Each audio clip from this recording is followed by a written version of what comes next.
हे hello everyone, कैसे हैं आप सब लोग। और मैं आपकी होस्ट आरती सिंह हाजिर हूँ आप लोगों के लिए एक बहुत ही बेहतरीन सेशन लेकर।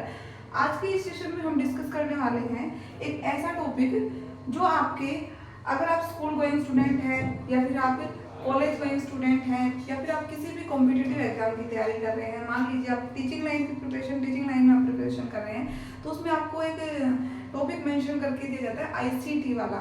तो उस टॉपिक के लिए, या फिर मैं ये कहूँ कि आप कोई भी ऐसा एग्जाम जिसमें आपको कंप्यूटर मेंशन करके दिया जाता है, वहाँ पे आपसे इस टॉपिक से क्वेश्चन पूछे जाते हैं।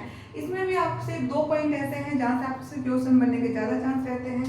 देखिए, जैसे आपका हो गया एग्जाम्पल्स, जनरेशन के एग्जाम्पल्स, या फिर मैं ये बात करूँ कि जो इनके फीचर्स हैं, यानी सॉरी जो इसके कंपोनेंट है, जो कंपोनेंट है, यानी कि फर्स्ट जनरेशन में किस कंपोनेंट का यूज हुआ था, सेकंड जनरेशन में आपसे पूछा जा सकता है कि किस कंपोनेंट का यूज हुआ था, ऐसे ही थर्ड, फोर्थ या फिफ्थ जनरेशन में किस किस कंपोनेंट का यूज किया गया था।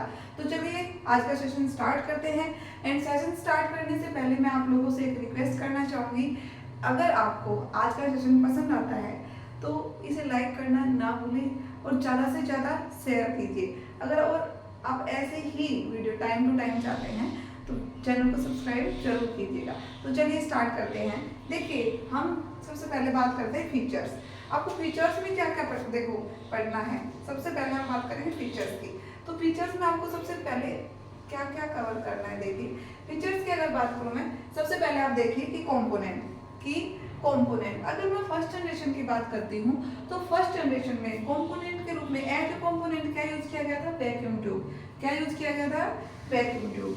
नेक्स्ट अगर मैं बात करूँ सेकंड जनरेशन की, तो सेकंड जनरेशन में एज ए मेन कंपोनेंट क्या यूज किया गया था आपका ट्रांजिस्टर। उसके बाद अगर मैं बात करूँ कि जो थर्ड जनरेशन आई उसमें किसका यूज किया गया था, आईसी यानी कि इंटीग्रेटेड सर्किट। नेक्स्ट अगर मैं बात करूँ फोर्थ जनरेशन की, तो फोर्थ जनरेशन में आपका क्या यूज किया गया था, VLSI। इसकी फुल फॉर्म क्या होती है, वेरी लार्ज स्केल इंटीग्रेशन। क्या होती है, फिर से रिपीट कर रही हूँ, ध्यान से सुनिएगा, very large scale integration. Board पे स्पेस नहीं है, नहीं तो मैं नोट कर देती, मैं फिर से बोल रही हूँ, नोट कर लीजिएगा। क्या होती है, वेरी लार्ज स्केल इंटीग्रेशन। ऐसे ही फिफ्थ जनरेशन में मेन कंपोनेंट क्या था आपका, ULSI यानी कि अल्ट्रा लार्ज स्केल इंटीग्रेशन। क्या था, अल्ट्रा लार्ज स्केल इंटीग्रेशन। देखो, अब आपके माइंड में एक क्वेश्चन तो जरूर आया होगा कि कंप्यूटर की जनरेशन चेंज किस बेस पर होती हैं, और ये क्वेश्चन आना भी चाहिए। जो स्टूडेंट सीरियस होकर पढ़ाई कर रहा है उसके माइंड में तो ऐसा क्वेश्चन जरूर जनरेट हुआ होगा कि कंप्यूटर की जनरेशन किस बेस पर चेंज हुई। देखो, कंप्यूटर की जनरेशन आपकी चेंज होती है जो सीपीयू की टेक्नोलॉजी के चेंज होने पर। जैसे मान लीजिए कि जो आपकी फर्स्ट जनरेशन थी इसमें सीपीयू की टेक्नोलॉजी कुछ और थी, सेकंड जनरेशन में कुछ और थी, थर्ड में कुछ और, फोर्थ में कुछ और, एंड जो आपकी फिफ्थ जनरेशन है जो प्रेजेंट में है, इसमें मेनली किसका यूज किया गया था, एआई का, आर्टिफिशियल इंटेलिजेंस का। आप देख रहे होंगे आजकल सबसे ज्यादा यूज होता है। नेक्स्ट अगर हम बात करें, नेक्स्ट आपका फीचर क्या था कि ईयर। नेक्स्ट फीचर क्या था बेटा आपका, ईयर, कि किस ईयर तक आपकी फर्स्ट जनरेशन रही थी। जो आपकी फर्स्ट जनरेशन थी वो 1904 से 1906 तक, यानी 1904 से लेके 1906 तक आपकी फर्स्ट जनरेशन का टाइम पीरियड रहा था या ड्यूरेशन रहा था। उसके बाद अगर हम बात करते हैं सेकंड जनरेशन की, तो सेकंड जनरेशन का टाइम पीरियड क्या था, 1947 से 1948 तक आपका टाइम पीरियड इसका रहा था। नेक्स्ट अगर हम बात करते हैं थर्ड जनरेशन की, तो थर्ड जनरेशन का जो टाइम पीरियड था वो था 1958 से 1960 तक। ऐसे ही अगर हम बात करते हैं 1970 से 1971 तक आपका किसका रहा था, फोर्थ जनरेशन का।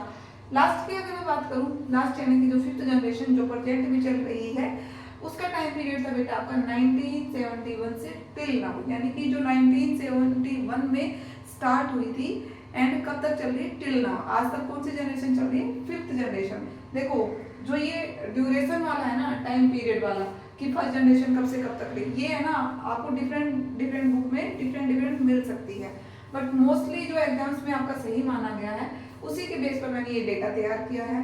आप लोग देख लीजिएगा, प्रीवियस ईयर के पेपर या क्वेश्चन उठा के देख लीजिएगा, उनमें भी इनको ही करेक्ट माना गया है। बाकी आप बुक उठाएंगे तो बुक्स में आपको डिफरेंट बुक में डिफरेंट डेटा देखने को मिलेगा।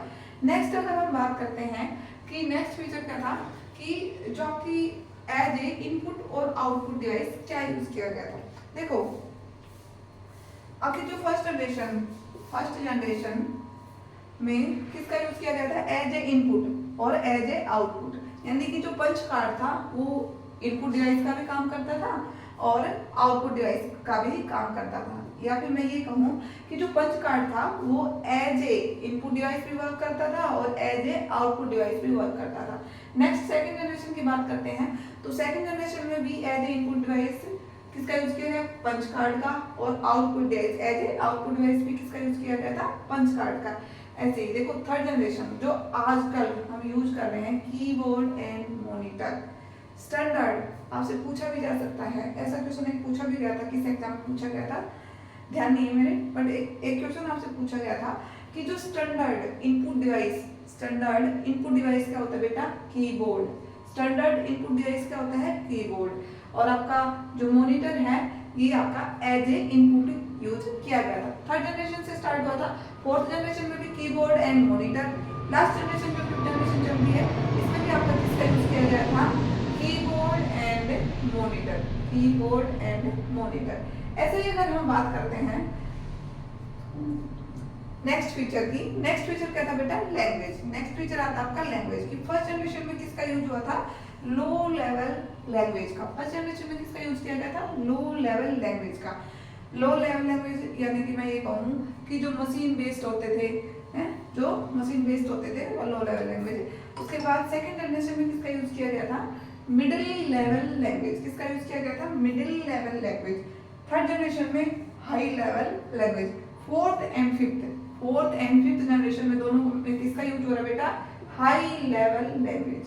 फोर्थ एंड फिफ्थ में हाई लेवल लैंग्वेज का यूज हो रहा है। नेक्स्ट देखो सबसे इंपॉर्टेंट पॉइंट, सबसे ज्यादा क्वेश्चन आपके यहीं से पूछे जाते हैं कि इनके एग्जांपल देखो। अगर मैं फर्स्ट जनरेशन की बात करती हूँ कि फर्स्ट जनरेशन का एग्जांपल क्या था बेटा, एनिएक, एडवेक, एडसेक और यूनिवेक। क्या था, फिर से सुनिए, एनिएक, एडवेक, एडसेक एंड यूनिवेक। ये देखो आपके एग्जांपल आपको लर्न करने हैं। थोड़ा सा ये जो टॉपिक आज का ऐसा है कि आपको यहाँ पे मतलब रट्टे भी लगाने पड़ सकते हैं, इन शॉर्ट में कहूँ तो, क्योंकि जो जैसे एग्जांपल हो गए ये ऐसी बेसिक इन्फॉर्मेशन है जिसमें आपको माइंड लगाने की नहीं, रट्टे लगाने की जरूरत होती है। ऐसे ही अगर मैं बात करूँ जो सेकंड जनरेशन के एग्जांपल थे वो था आपके IBM 1401 एंड IBM 700। किसका एग्जांपल है, सेकंड जनरेशन का। थर्ड जनरेशन के एग्जांपल थे बेटा IBM 360। नेक्स्ट अगर मैं बात करूँ फोर्थ जनरेशन की, तो फोर्थ जनरेशन के एग्जांपल आपको देखने को मिल सकते हैं लैपटॉप, मोबाइल, डेस्कटॉप, ये सब किसके एग्जांपल थे, फोर्थ जनरेशन के। उसके बाद आपके माइंड में आता है उसके बाद क्या आती है आपकी फिफ्थ जनरेशन। फिफ्थ जनरेशन में आपका एग्जांपल क्या है, PIM। अब इस PIM की फुल फॉर्म क्या होती है बेटा, प्रोसेसिंग इन मेमोरी। इसकी फुल फॉर्म नोट कर लीजिए, क्या होती है PIM की full form, processing in memory. क्या होती है, प्रोसेसिंग इन मेमोरी। ये आपकी इसकी PIM की फुल फॉर्म रहने वाली है। देखिए अब इसमें क्या क्या बच गया कि जैसे एनिएक की फुल फॉर्म क्या होती है, एडवेक की फुल फॉर्म क्या होती है, एडसेक की फुल फॉर्म क्या होती है, ये इस टॉपिक में आपका बचा हुआ है। जैसे मैंने आपको एक जो आपका डाउट था माइंड में, मतलब हर स्टूडेंट के तो जनरेट नहीं होता बट मोस्टली स्टूडेंट के जनरेट होता है कि मैम जनरेशन चेंज क्यों होती है। तो मैंने बता दिया कि CPU के चेंज होने पर क्या हो जाती है बेटा, जनरेशन चेंज हो जाती हैं। तो ये आपका टॉपिक था। आई होप आपके सारे डाउट इसको लेकर जो भी थे वो क्लियर हो गए होंगे। अगर आपको सेशन पसंद आता है तो वीडियो को जरूर लाइक कीजिएगा और कमेंट सेक्शन में कमेंट करके बताइए जो भी आपका डाउट रह गया है वो भी बताना है। एंड आप नेक्स्ट किस टॉपिक पे वीडियो चाहते हैं कमेंट सेक्शन में कमेंट जरूर कीजिएगा।